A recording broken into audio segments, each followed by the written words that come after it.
Hi everyone, I'm Sizzle, a single mother to a beautiful son. My story might sound tragic at first, but I assure you that justice prevailed in the end. This tale involves my husband, Ethan, his mother, Marie, and his grandfather, Ace. These names are fictional since they belong to a very wealthy family and could easily be recognized. I mean no harm in keeping our real identities private. I believed Ethan and I were in love during our 3 years of dating in college. I saw him as my soulmate. He was a true gentleman and did everything right. Naturally, I fell deeply in love and married him after his proposal. Everyone seemed happy except for his mother, Marie. She couldn't stand me even before the wedding. She would say things like, "You will never be good enough for my son. You don't know what you're talking about, Marie. Ethan loves me, and that's why he's marrying me. Oh, please, don't try to tell me what he's doing. I know my son well. He will never be happy with a low-class girl like you. He hates cheap things, and you're one of them. Your marriage won't last. Believe me, I will celebrate when he divorces you." Marie's disdain was clear because I wasn't wealthy like them. Only her father, Ace, was rich, serving as the family patriarch and supporting their lifestyle.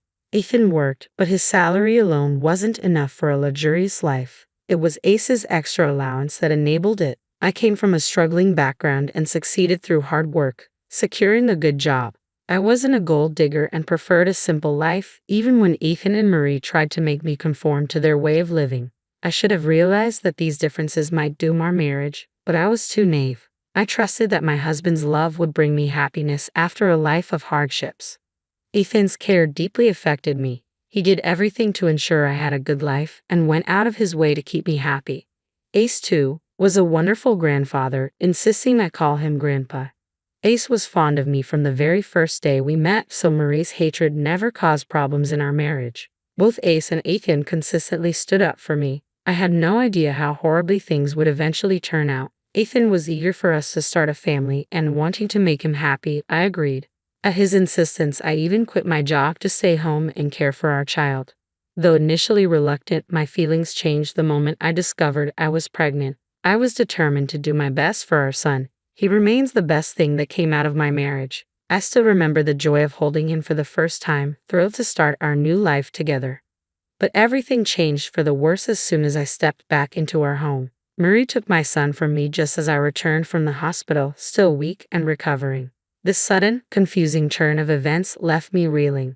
As I tried to understand what was happening, I saw Ethan throwing 3 packed suitcases at me. "What is going on? What are you doing?" I asked, bewildered. "What do you think we're doing, Cecil? Your time is up. You need to leave the house," Ethan replied coldly. "Wait, what? What are you talking about, Ethan? What's happening?" I pleaded, desperately trying to understand. "We're kicking you out, and I'll be divorcing you very soon. That's what's happening, Cecil. Did you really expect me to put you on a pedestal and worship you for the rest of my life? Why are you being so cruel? What's happening? Why are you doing this?" I cried out, in shock and disbelief. "You have served your purpose," Ethan said, his words cutting deep. "We don't need you anymore, so take your trash and get out." "You have to be kidding me, right? Marie, you can't do this to me." "Ethan, why are you doing this? What's going on?" I pleaded, my voice shaking. "Didn't you hear my mother, Cecil? You've already given birth to my baby, so I have my heir. I don't need you anymore. I'll be divorcing you at the first chance I get," Ethan said, his words slicing through me like a knife. I felt like I was in a horror movie. The man I had married was now a stranger, cold and unrecognizable. I shook with anxiety, overwhelmed by their cruelty, my emotions still raw and my hormones in turmoil after the birth. Marie's voice cut through my sobs. "The housekeeper has packed your clothes so you won't taint this house with your presence any longer.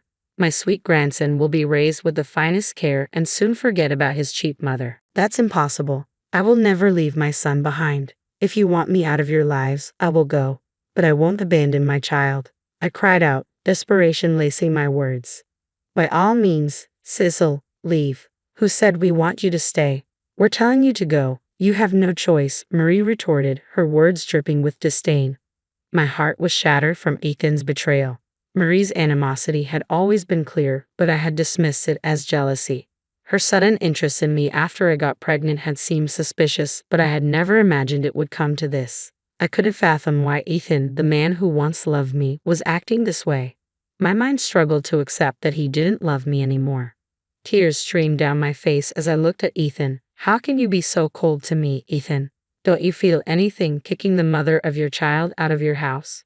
My child won't need a mother. Like Mom said, we have plenty of staff around the house, he replied, his words void of any warmth or humanity. Who will help my son grow up to be like me, Ethan? You want to take him away from his own mother? Do you really think he'll have a great life without me? Our son needs his mom, I pleaded, my voice trembling with desperation. Ethan laughed, a cold, heartless sound that shattered my already breaking heart.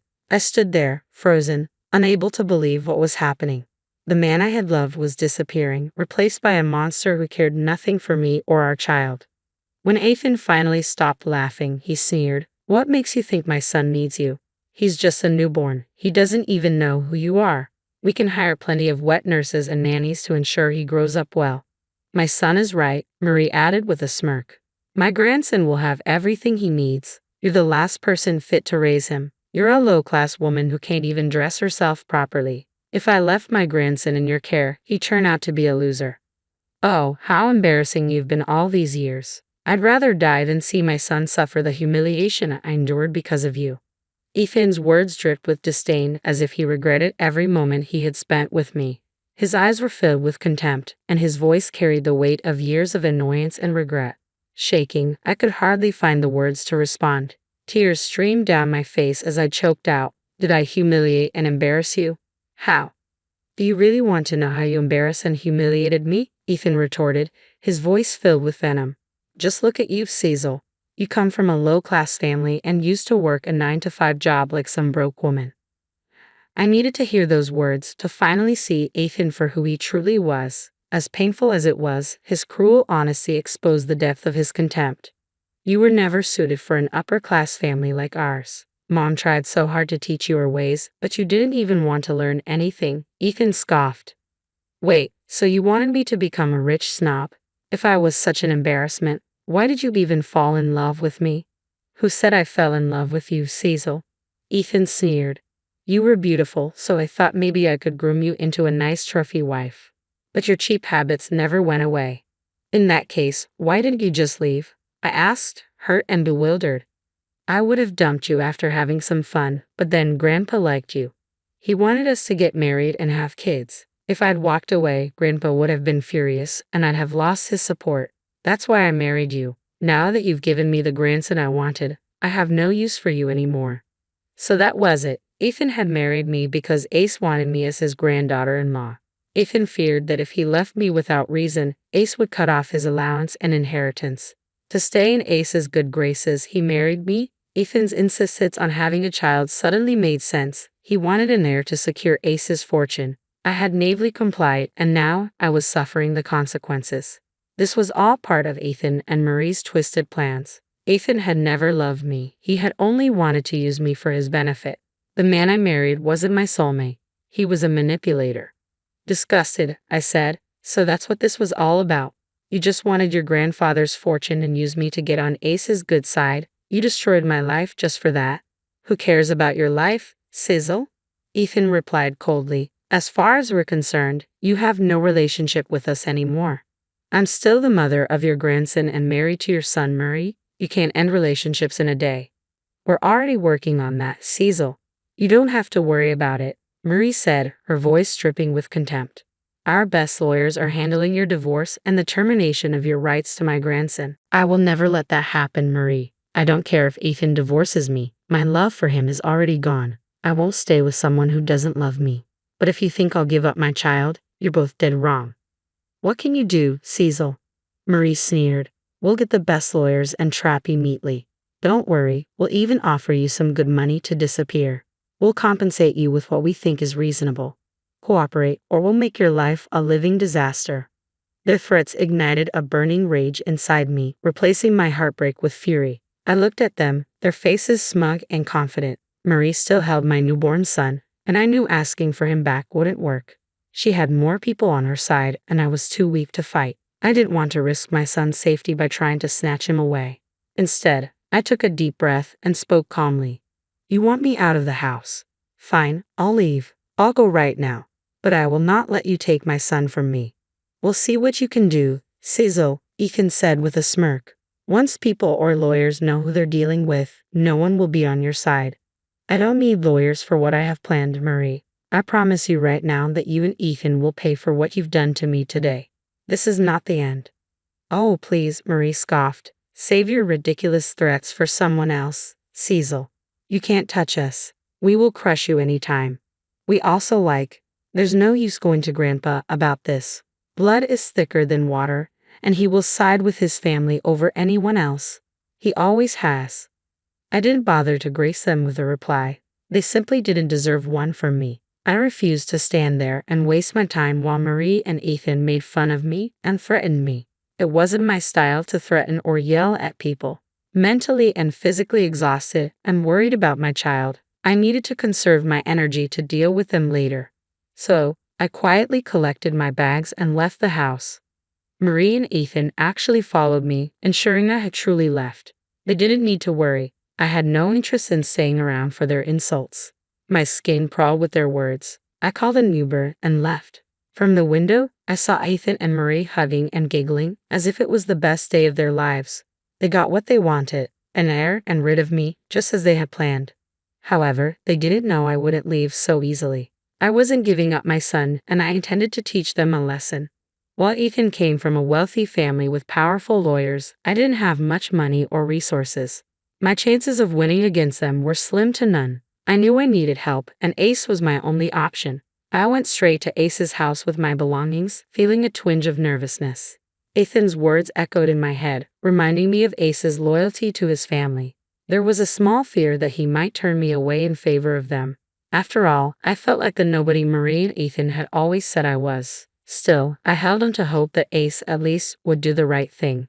And I wasn't disappointed. When Ace entered the living room and spotted me with my suitcases, he seemed genuinely surprised. I thought my staff was joking when they said you showed up here with suitcases. I can see they were serious, he remarked. Well, they certainly were joking. I'm here, Grandpa, I replied, trying to hold back tears. What's going on, Cecil? Have you been crying? Your eyes look puffy and you really don't look well, Ace observed. They kicked me out of the house, Grandpa, and they took my son, telling me to get out of their lives, I explained, my voice quivering with emotion. Ace's expression darkened with anger. Who did this? Tell me everything right now, Cecily. As I recounted the events, I couldn't hold back my tears any longer. Despite trying to stay composed in front of Ethan and Marie, the truth was too much to bear. My life was unraveling, and everything I thought I knew about my marriage was a lie. Despite my love for Ethan, his betrayal had shattered me. Sitting on Ace's couch, I poured my heart out to him. He listened with concern, his anger matching mine as I recounted the injustices I had faced. After I had calmed down a little, I explained, I came here because I didn't know where else to go, Grandpa. You've always been kind to me, and I knew you would at least offer me temporary shelter. You did the right thing by coming here, Cecily. You can stay as long as you want. This is not just temporary shelter. This is also one of your homes, Ace reassured me. I don't think I have a home anymore, Grandpa. I don't even care about that. I just want my son back. I can't be without him. I'll leave Ethan like he wants me to, but I can't leave my son, I confessed. So, you decided to leave Ethan. Is that what you want to do? Ace inquired. I can't stay with him anymore, I replied firmly. Grandpa, he showed me his true colors, and I know he's not the man I loved. Our entire marriage was a lie. I think I've lost all the love I had for him, I confessed, my voice trembling with pain. My grandson has messed up big time, Cecil. I don't know how to apologize to you for this. What he and my daughter have done is not okay. Actually, I think it would be better for you to leave him, Ace admitted, his disappointment evident. I am willing to do that, Ace, but Ethan and Marie want me to terminate my rights to my kid. I don't want that, Ace. Please don't ask me to do that, I pleaded, fearing his response. I was terrified that Ace would side with Ethan and Marie on this matter. While he didn't push me to stay with Ethan, which I was grateful for, I worried he might not support my decision to take his great-grandson and leave. However, Ace's next words surprised me. I will never ask you to give up my great-grandson, Cecil. You were his mother, and he needs you in his life. What he doesn't need is an evil father and grandmother like Ethan and Marie, Ace declared passionately. Oh God, the things they have told you and what they have done to you are horrible. I don't know what to do, Grandpa, I admitted, feeling overwhelmed. My dear Cecily, you don't have to worry about anything. I'm here for you and my grandson. I will never separate a mother from her son. Ethan and Marie will pay for what they have done, Ace assured me, his voice filled with determination. Really? You'll take my side over them, Grandpa? They're your family, and like they said, blood is thicker than water. You always put your family above everyone else. That's what I liked about you, I said, surprised by his unwavering support. That's some nonsense, Cecily. If Ethan and Marie are my family, you and my grandson are too, Ace replied firmly, leaving no room for doubt. I gave you the mission to call me Grandpa instead of my name because you are family to me. At the end of the day, I won't tolerate anyone being so cruel and vile, even if they are my own family. So Marie and Ethan are going down, no matter what. Ace's kindness brought tears to my eyes, but in a good way. I was truly fortunate to have Ace as my grandpa. He filled a little hole in my chest that was there because I never met my own grandparents. I will always be grateful to Ace for what he did for me. He was furious and promised me justice. Quickly, he called his staff and made a few phone calls. Meanwhile, Ace's housekeeper stayed with me, ensuring I had food and was all right. It was ironic that an unknown woman was showing me more compassion than my own husband and mother-in-law. I hated myself for falling in love with a man like that. After a while, Ace returned to the living room and asked me to come with him. In the car, he shared his plan for Ethan and Marie. It was glorious, and I couldn't help but feel a little sorry for what was about to happen to them. Their lives were about to take a drastic turn for the worse. We arrived at the house, and the staff let me in because Ace was with me. Ethan and Marie came rushing down the stairs to see why I was there. However, their demeanor changed when they saw Ace's angry face. It was enough to send shivers down anyone's spine. Despite their attempts to maintain a fake pleasant expression, their nervousness was evident. They greeted Ace, trying to mask their apprehension. Do I look like I'm here for lunch, Marie? Why on earth did you kick out your daughter-in-law, and what am I hearing about taking away my great-grandson from her? There was also something mentioned about a divorce. Care to explain that, Ethan? I don't know what you're talking about, Grandpa. Cecily left of her own accord. She said she doesn't want to be a mom or a wife anymore. We didn't do anything, Ethan replied hastily. That's right, Dad. Cecily walked away on her own, and now she's spreading lies about us. I always knew she wasn't a good fit for the family, and now you know what kind of a horrible woman she is, Marie chimed in, attempting to paint me as the villain. Their attempt to twist the narrative shocked me. For a moment, I feared Ace would believe them. Even Ethan and Marie seemed confident he would, but they were left flabbergasted by Ace's response. Do you think I don't know what goes on in this house? Do you think you can manipulate me with lies? Dad, we're not lying to you. Shut up right now. I don't want any filthy lies coming out of your mouth. Have you forgotten that this house is in my name? The staff here are on my salary, so they tell me everything that happens around here. Yes, I know everything that you two have tried to do. Did you really think I would let you off the hook so easily after you manipulated me and Cecily? I can't believe this, Grandpa. Please, you have to understand. I don't love Cecily. I only married her to make you happy, Ethan pleaded.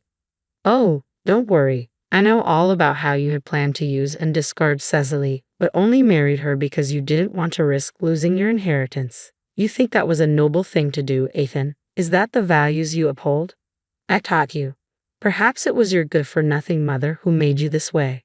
Ethan tried to interject, but Ace shut him down immediately. Did I give you permission to talk, Marie? Ace's voice was sharp, cutting through the tension in the room. Marie and Ethan were now seriously scared, while Ace remained very, very angry. I couldn't help but enjoy watching them being scolded by Ace. It was glorious, but I knew it was just the start of the show.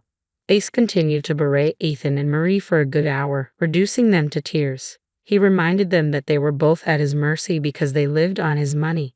When he was done, Ethan was literally on his knees, begging for forgiveness, while Marie cried like a child. I'm so sorry, Grandpa. I can see that I made a big mistake. I was just overwhelmed and made the wrong decision, Ethan pleaded, his voice shaky with remorse. Yes, we're sorry, Dad. We truly recognize our mistakes. We shouldn't have separated a mother from her child. Cecily can move back here if she wants to.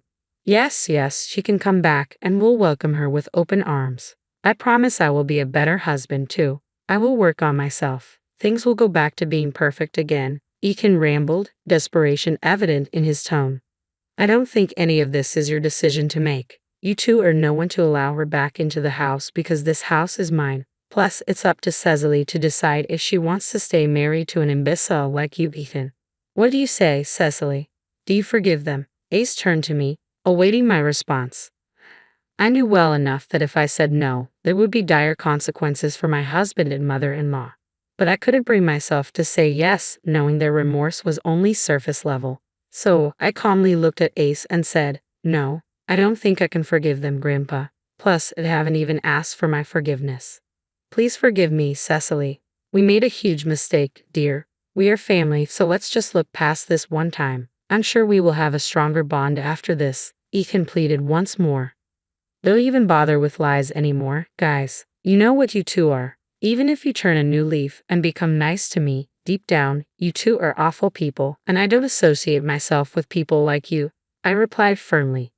Good decision, Cecily. I applaud you for that. So you heard her, Ethan, Marie. Looks like you two are in deep trouble, Ace concluded, his voice unwavering.